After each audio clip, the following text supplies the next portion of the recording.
Are you feeling a little lost or uninspired? Ready to add some serious sparkle to your life? Welcome to Coaching for Millennials, the podcast where we ditch the blah and say yes to your dreams. I'm your host, Jose Miguel Longo, a proud gay Hispanic husband, a dog dad, and a social justice warrior. For over a decade, I've been a career and life coach, helping folks like you uncover their passion and write their own career stories. Whether you're a Gen Xer, a Gen Y, or a Gen Z, this is your go-to guide for crafting a killer resume, finding your calling, and taking charge of your life. We'll dive deep and hold each other accountable and build a roadmap that leads you to a life that truly lights you up. So if you're ready to turn your fantasy into reality, tune in. It's time to unleash your passion because your purpose is waiting. This is Coaching for Millennials, and we're about to make some serious magic happen.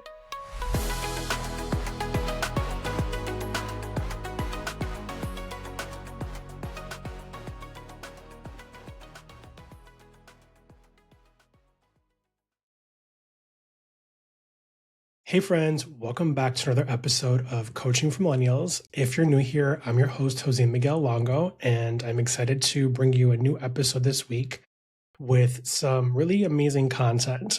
And before we jump into the episode and what we're talking about today, I want to continue with my segment of what I'm watching, what I'm liking, and what to look out for. So kicking us off with what I'm liking. I was at Costco maybe about a week ago, and I forgot to mention this last week. It was actually not last week, it was the weekend before. And I, for the very first time, tried a strawberry banana smoothie. And for me, smoothies are one of those things where like I will make a protein shake at home. Call it a smoothie, call it a protein shake, it's really up to you. I'm more of like the basic person where like I like to just mix my protein and water and continue about my day. If I want something that's a little bit more, call it flavorful, I will then add in some fruit. Just the other day, I was craving the same smoothie, and I'll get to that here in a second, that I had at Costco, but with adding some protein into it. And I put some banana and strawberry.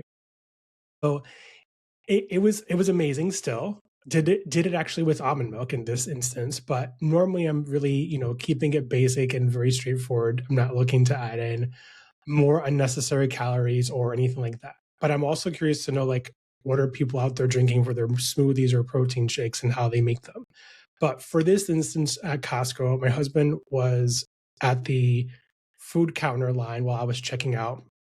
And so he wanted to order something to eat. He inhaled 2 pieces of pizza, which I'm a pizza snob. I would never get pizza at Costco, but he said it was amazing.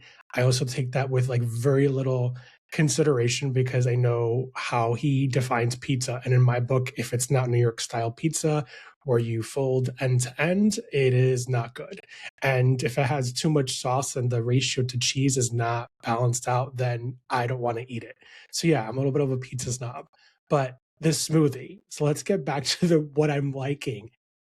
It was basically just strawberry and banana. I don't know if there was water in there. There had to have been some sort of like liquid content and not just fruit. But you could taste just the fruit. There was like no sugar. There was no heavy additives. There was nothing. Like this thing was like, wow, that's really good. Like it hit my taste buds really hard. And I'm like, wow, I'm really enjoying this smoothie. Like I kind of want to go get it. Like now actually, but they're closed. So I'm not doing that. Maybe tomorrow. But it was so good. So that's what I'm liking. What I'm watching, and I'll add something to the what I'm reading here in a second. So we just binge watched Ponies, Ponies, on Peacock.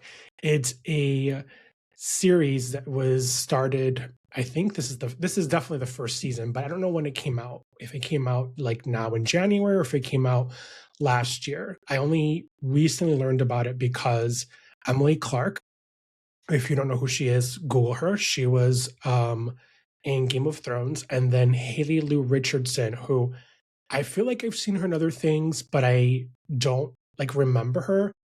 When I saw her on the Clay Clarkson show maybe a week ago, I was dying laughing. This chick had my heart from the moment she opened her mouth. And watching her in the series Ponies, like I was nonstop. Like I would be BFFs with her, and we're going to have endless conversations with copious amounts of wine and just have a good time and a good kiki. So if you're into a series that's about two kick-ass women in Russia taking over their husbands' former jobs and figuring out what happened to their husbands and going on this path of like having two individuals who have no idea what they're doing but figuring it out along the way, this series is for you. But it's also touching to see the female empowerment of them accomplishing like what their husbands couldn't do, but also so much more. Their friendship kind of evolves because they didn't even know who they were other than just wives of people who were in the CIA, and really coming into their own person and own empowerment. So it was such a beautiful thing to watch, but also enjoying just the idea of like, this probably could have happened or this probably is real. I'm opening my phone here because I actually happened to look at the piece that is like what I'm reading.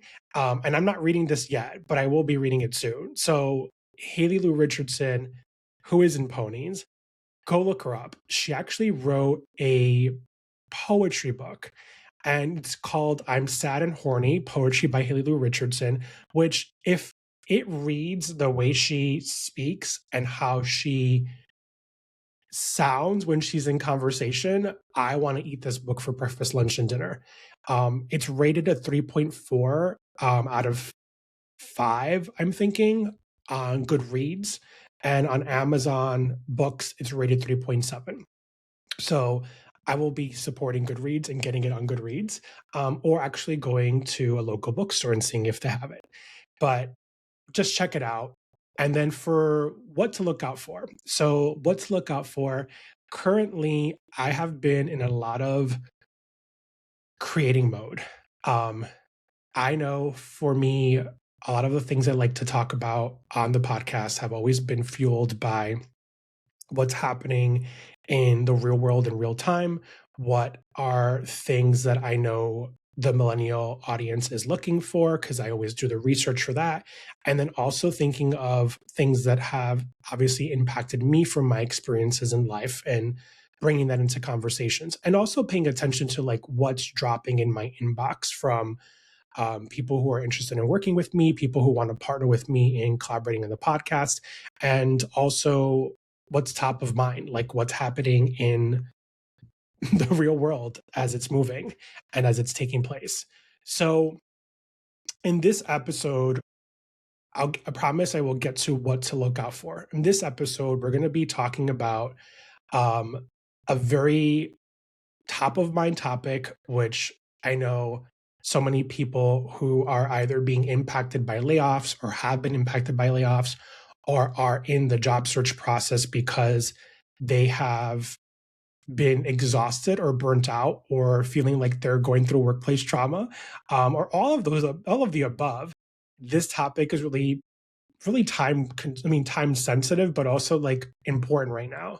So the title of this episode is called Why AI is Failing Your Job Search and What Actually Works in the Volume Era. And I promise I will go into detail as to what all that means and why am I like clapping back at AI. But the reality is that I'm not clapping back at AI. I'm actually clapping it back at the people who are using AI and have no clue what they're doing. And I'll say the what to look out for here in just a second. The reason I'm doing this is because time and time again, I've seen and heard from people who have been failed by the system in a way. When I mean system, I mean the job search system, the ATS, and all of the things about, submitting a job application and then it falling into deaf ears or never hearing back again. But what it really comes down to is that job seekers are feeling themselves and they're alone on an island. So I will go through a step by step outline of why this is happening and what's causing the problem so that you understand what the problem is. And I will also tell you what you need to do to fix the problem. And then give you some support and give you some things that I think will be effective and get you on the right track. So here's the what to look out for.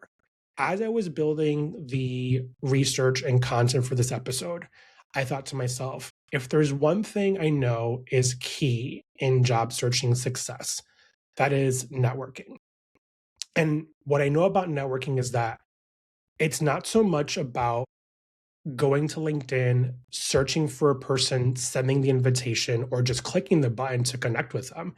It's more about building a authority. It's about building connections that are meaningful, and it's about having your voice being visible so that you can create a way of connecting with people. That's why LinkedIn is such a strong, not social media platform, but business tool. And people don't use it the way it's meant to be used. And that's for a whole longer conversation. But what to look out for is that I'm creating a job search networking strategy guide for job seekers who are really investing in themselves to find their next thing, whether it's a career pivot or it's just searching for a job because you're on the job market because you've been unemployed or whatever that looks like. So be on the lookout for that. It's definitely going to be a really instrumental guide that I think is going to help so many people. It's something that I've done before in the past, but not very specific to job searching and networking. I've done it where it's been like a one pager. This is actually going to be really AI driven, but also I'm going to create a 3 episode podcast mini series that it's going to be exclusive just to this job search networking guide. So be on the lookout for that. It's going to be coming soon. I can't tell you exactly when because I'm still in the process of developing all the content that goes with it. But it's something that I'm excited to be working on. And as you already know, if you've been here on this channel before, if you've been on listening to this podcast before, I'm all about helping and supporting people in their job search journey. And I always understand that sometimes people aren't in the best place to hire a career coach or a life coach, but just know that you're not here alone. And that when you're ready to dive into investing in yourself in that process, that I'm here for you. Now, let's jump into the episode because I've already spent enough time diving into that segment here, but important information for you to know as well. I want to one last thing before I dive into the episode. I want to say thank you to everyone who listened to episode 135, where I talked a lot about workplace trauma and I called out how to understand what workplace trauma is, how to name it, and what strategies you can implement to recognize workplace trauma. I am so glad that that episode resonated with so many people, not because it resonated, but because you heard it and it really resonated with you for the right reasons so that you can start taking action for yourself and implementing those things for your own sake and your own personal growth. But I also want to say thank you to all the people who reached out to request and connect with me around partnering and talking more about that conversation. I can assure you that I have your messages. I will get back to you. And I'm saying this because my inbox is flooded. I don't think I've ever had an episode that I've released where so many people have reached out in this way. And keeping up as a one person dream team is sometimes hard to make sure you're responding to all the inboxes, especially with all the different projects that I have going on. So I want to just say, please be patient with me.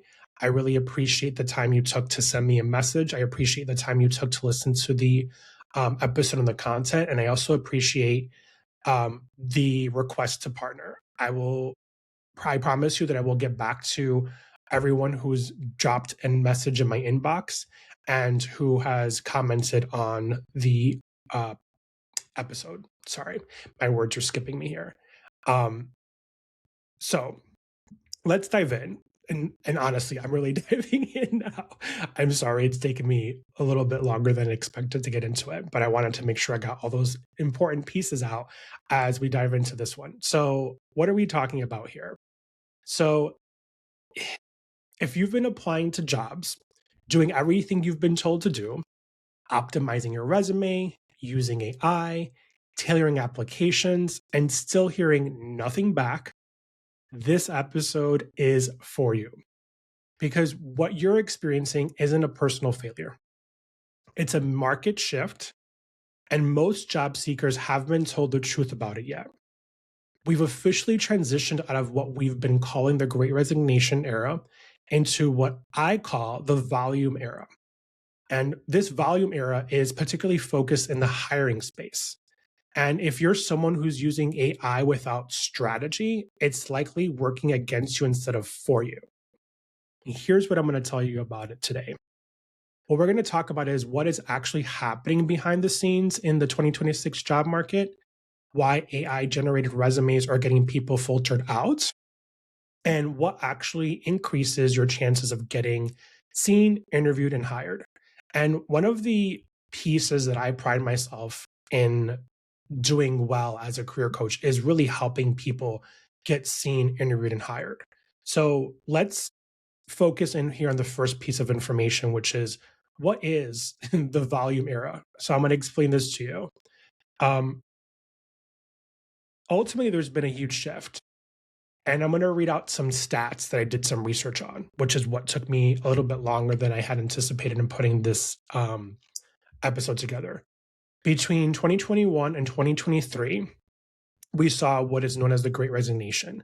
This was the instance where employees had leverage and jobs were plentiful and recruiters were reaching out. That has now, it's over. It's done. And I think that it was something that was coming before COVID, and COVID only accelerated it.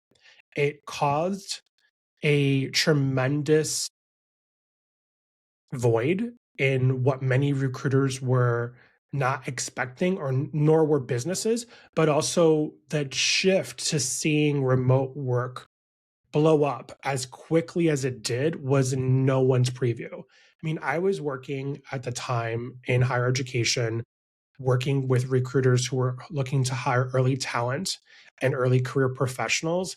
And that shift for them was a pivot that I don't think that they were prepared for. So without going into too much detail about the Great Resignation in its own sense, there is definitely an episode in the podcast, and I don't remember the number.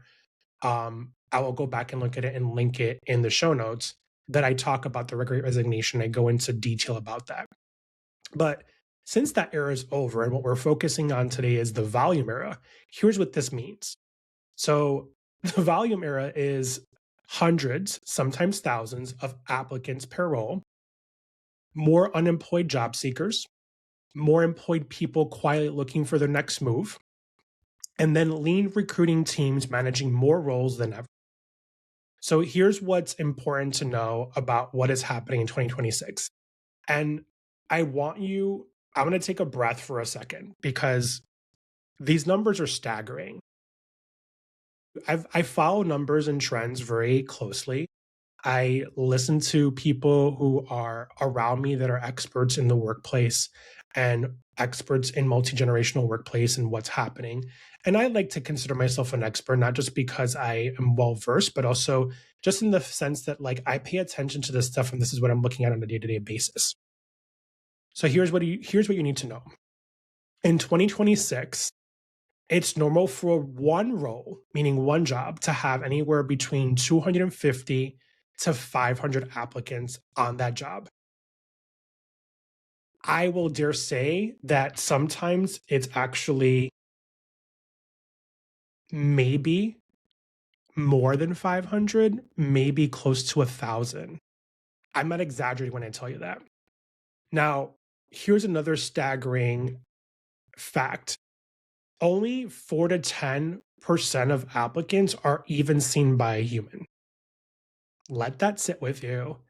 Only 4 to 10% of applicants are ever seen by a human. And then if you've never heard back, it's not because you weren't qualified, it's because you weren't visible. That for me, when I was writing that, I was like, is that too much to write? But I'm like, I'm going to serve you the real truth. I'm going to really tell you what this is all about. And I'm not saying all this to make people feel discouraged. I'm showing you the numbers game. I'm showing you what is actually happening that I've been impacted by in my job search that has caused me to pause and reframe. I'm sharing with you what I know other people are feeling and thinking, and why it's so hard to get a job in this economy, why it's so hard to get a job in this market. It's not that there aren't jobs, there's jobs. It's just that humans and AI are not working well together and looking for those jobs and applying to those jobs. So the question here is, why is AI backfiring for job seekers?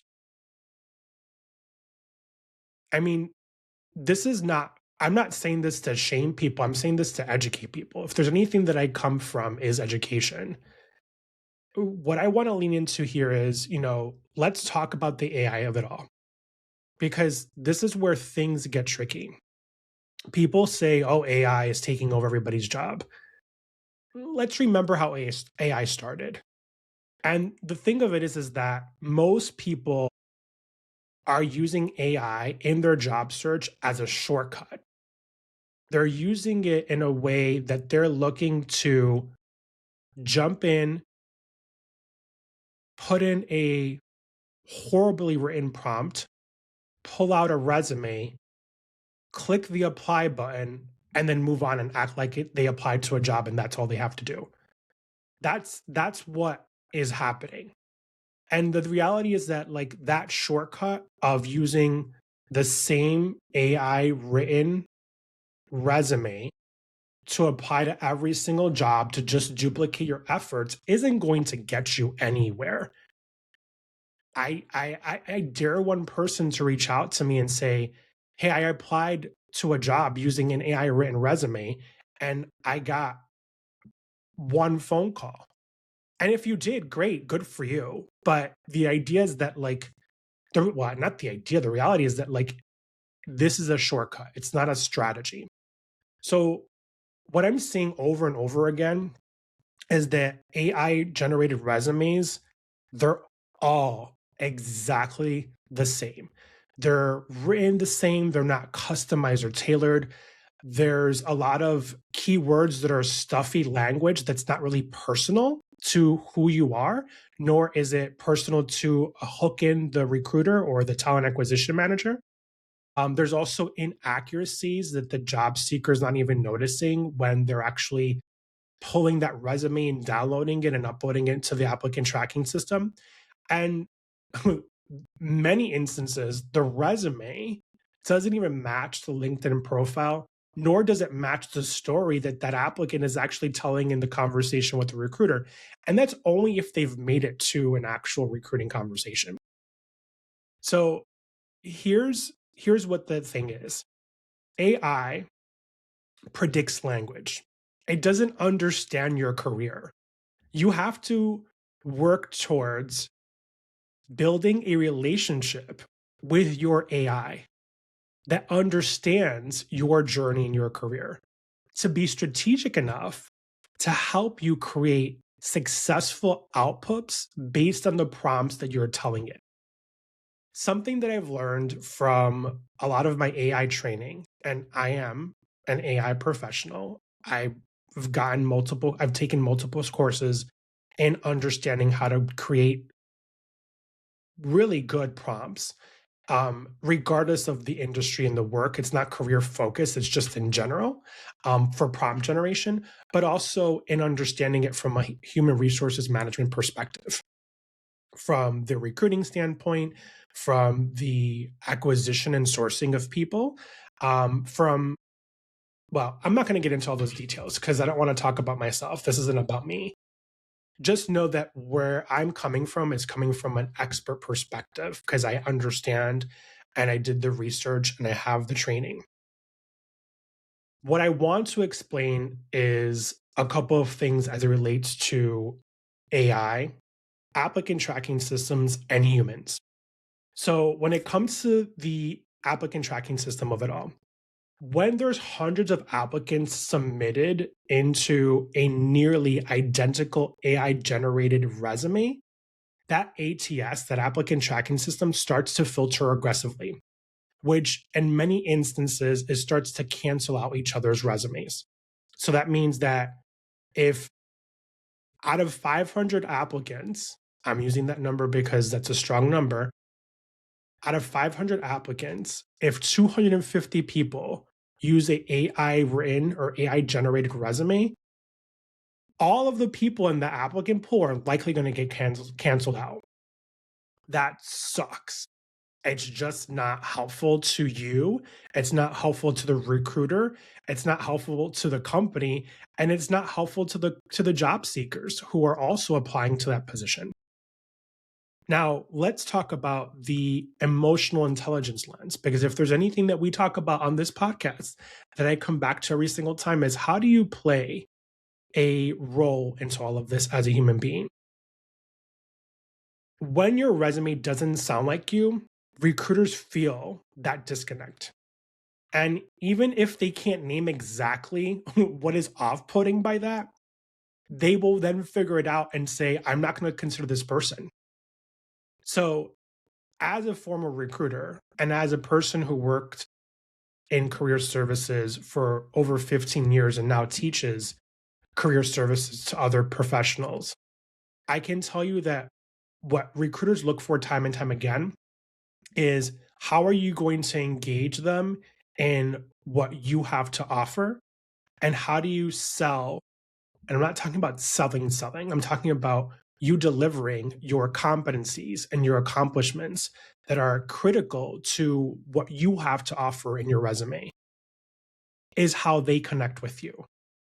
And the next step is talking about what is going to get you not just that interview, but what is going to get you hired when you actually deliver a really successful resume.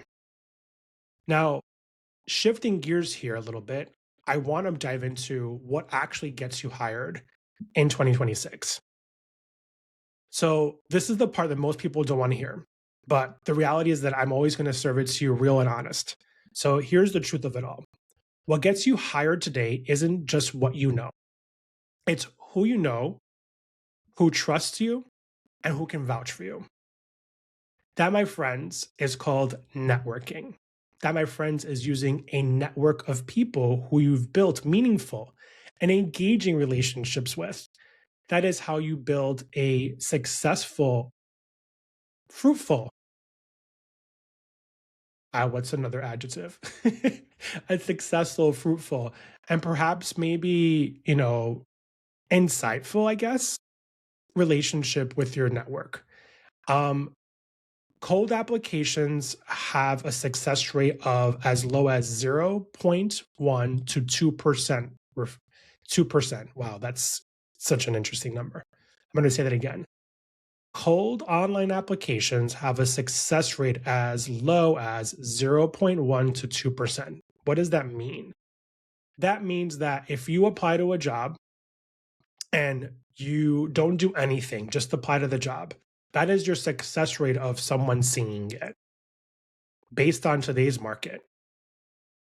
And the other thing of it is that compared to 2024, because 2025 numbers are accessible, but they're not all available or have shown so much context. But compared to 2024, the average job seeker, it took them up to 5 months to find a job, meaning going through the motions and the channels of actually applying, getting an interview, getting declined, getting an interview, getting declined, and then maybe getting an interview and getting hired. 5 months. Today's market is 6+ months. If you've been sitting at home, not thinking about your next move, not knowing what to do, and unsure about where your next dollar is going to come from next, you need to really be hearing this hard truth that I'm serving you. Here's the next thing. Referrals get around 30%. 30% meaning if you know someone who refers you to a job and you've added their name in that application, to a job that you've applied to, that can get you an in. 30% is not a horrible number when you're considering the referral. But how many people are you asking for the referral is the question you have to ask yourself. Now, what does this come down to? This is not luck, it's proximity. It means who are you connected to that can help you get closer to that interview, to that recruiter, to that hiring manager. That's what this is really talking about. That's what this is focused on.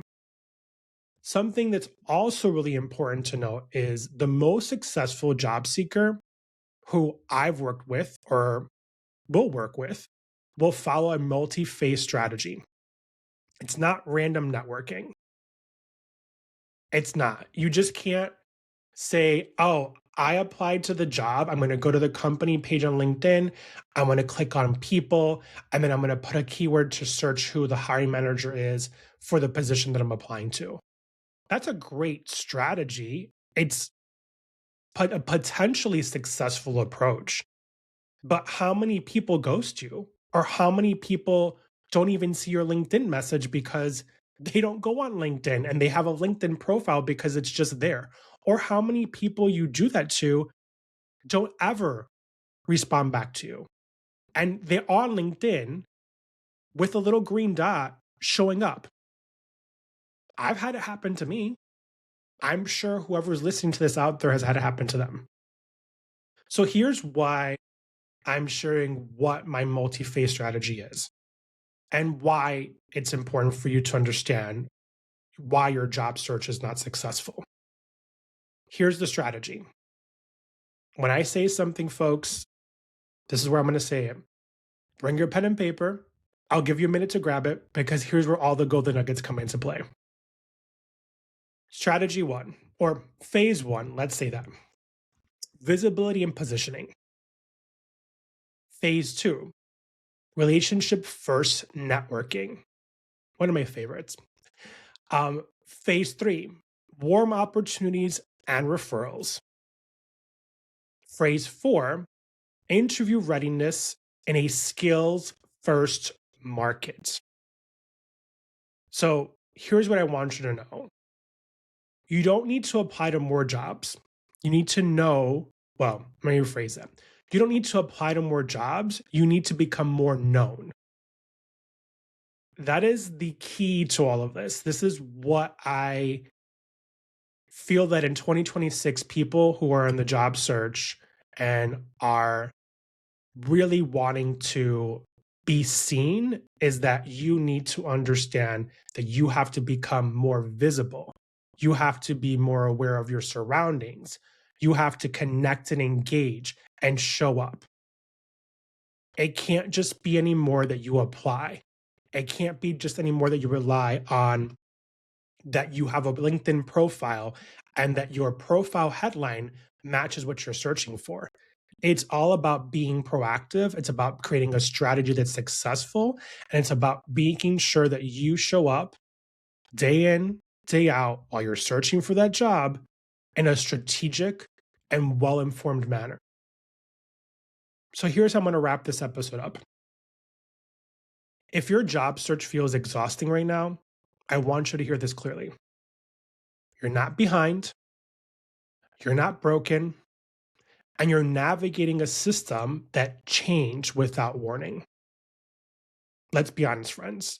So many things have happened in the last 6 years that have been so life-changing for so many of us and continue to be life-changing for so many of us.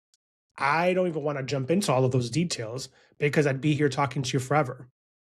But from where I'm sitting, in this moment, and particularly where we're talking about AI and the job search, I want you to know something and I want you to hear it clearly. AI isn't the enemy. It's just misuse. And volume isn't the solution. It's visibility. So as you continue to navigate your job search and as you continue to think about what you're doing today that you may consider wanting to change tomorrow, really think about how you want to navigate your career transition with more clarity with more emotional intelligence, and with a focused strategy. Because what I'm going to be sharing here, moving ahead and looking ahead, is some strategic call to actions. Wow, words again, use them to help you realize what it is that you need in your job search process and your job search strategy. So, if you're realizing that you need support, whether that's your resume, your interview prep, or building a job search plan that actually works for you in today's market, please don't forget that I do offer career coaching packages that you can take a look at on my website, coachingformillennials.com. And even if you're not a millennial and you're listening to this podcast and a lot of this is resonating with you, look, I just happen to be a millennial who really connects to my generation in so many ways. And when I created this podcast, it was not necessarily intended just for millennials. It was intended to speak to my generation. But if you're here because a lot of what I speak to resonates with you, I want you to know that you're not alone and you have a place here. You have a community here. And I also want you to know that you don't have to disappear to get hired. I want you to know that you can reach out. I'm happy to give as much advice as possible within my time limitations, but know that the content that I'm putting out there is well intended for individuals of all generations and no matter where you are in your career. So without further ado, if this episode resonated with you and it brought you some insightful guidance, please be sure to share it with a friend. Please follow and subscribe. And to the next episode, which I'm looking forward to bring some more insightful, mindful, and heart-driven content. I hope you have an amazing day. Till next time, friends. Hey, amazing listener. If today's episode sparks some inspiration, don't keep it to yourself. Share the magic with your friends. And hey, if you're feeling the love, head over to Apple Podcasts or Spotify or wherever you listen to our show and leave us our review. Your words fuel, fire, and help this community grow. Want to hear more about a specific topic? Have a burning question? Swing by coachingformillennials.com for the latest blogs, newsletter, and all things coaching. We're building a world where dreams become reality, one episode at a time. Thanks for being part of it. Can't wait to catch you into the next episode. Until then, all my love, light and shine.